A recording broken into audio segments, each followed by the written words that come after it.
What's up, everybody? It's Carpo here. This will be just a quick, brief video about image and the ego that goes along with the image. And I'm going to try to make it quick anyway. The point's pretty simple. I was thinking about the philosophy of image earlier, and how we view ourselves, what groups we belong to, how we categorize our dress. I wanted to use dress as the example because a lot of folks say, well, I don't care what people think of me, okay? Like that they're completely removed from their body image and they're just completely in their spiritual realm. And I laugh at those people by saying, why do you wear clothes at all during the day? You know, you don't walk around naked. You don't wear what's comfortable all the time. I've never met a person who just wears only what's comfortable. And even if it is comfortable, it usually carries some sort of an image with it, like even if it's a robe or something. And there's nothing wrong with that, but I'm saying people need to be honest with themselves. That there's nothing wrong with dressing a little eccentric, but it's funny, the question I asked is, when does it become a problem, or when does it deserve to be picked at? And here's what I came up with, and this may be off base, but I realized that if a poor person dresses funky, it's eccentric. If a rich person dresses funky, it's considered like trendy. It's a totally different connotations with different groups.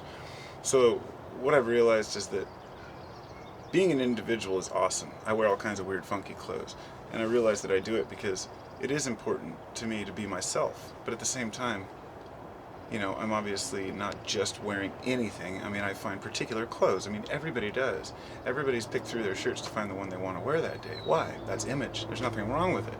So what happens is there's a point where the image becomes a brand name, and the brand name is only worn to show not difference, but money. It's shown, it's a status symbol, and that's when it becomes, well, that's when it deserves to be picked at, I guess. And those are the types of people who we say are egocentric because of the way that they dress, that they're egotistical, and it comes down to the fact that they're wearing Tommy Hilfiger and they're trying to do it with, you know, people who are willing to sacrifice comfort for style. And we all do it when we're young a little bit, but you know, you get older and you're still wearing that kind of junk. It's like, why? You know, why do you want to be reflected through the brand name image of some clothing that's made in China that's worth nothing? It's garbage, you know. It's nonsense. There's nothing about clothing. I've never understood how a person could spend $500 on a pair of jeans. You know, I even had a really good spiritual friend of mine, you know, who was bragging about this $350 jeans he bought and how great they were. And I was thinking, and he told me the brand name. I don't know what it was. I was like, I just can't see it. I said, you know, I've never spent more than $50 on jeans, and I've had these for 20 years. He's like, well, what brand are they? I'm like, Levi's. He's like, no, I always wear them out.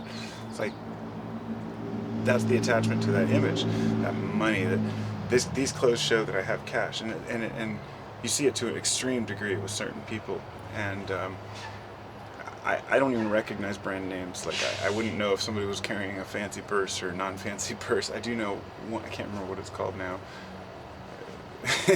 These ones I always see, the brown ones. Anyway, point being that it's okay to be eccentric, but if you're wearing clothes that are trying to show that you have money, it's sad, you know, and that's the way I see it. Peace out.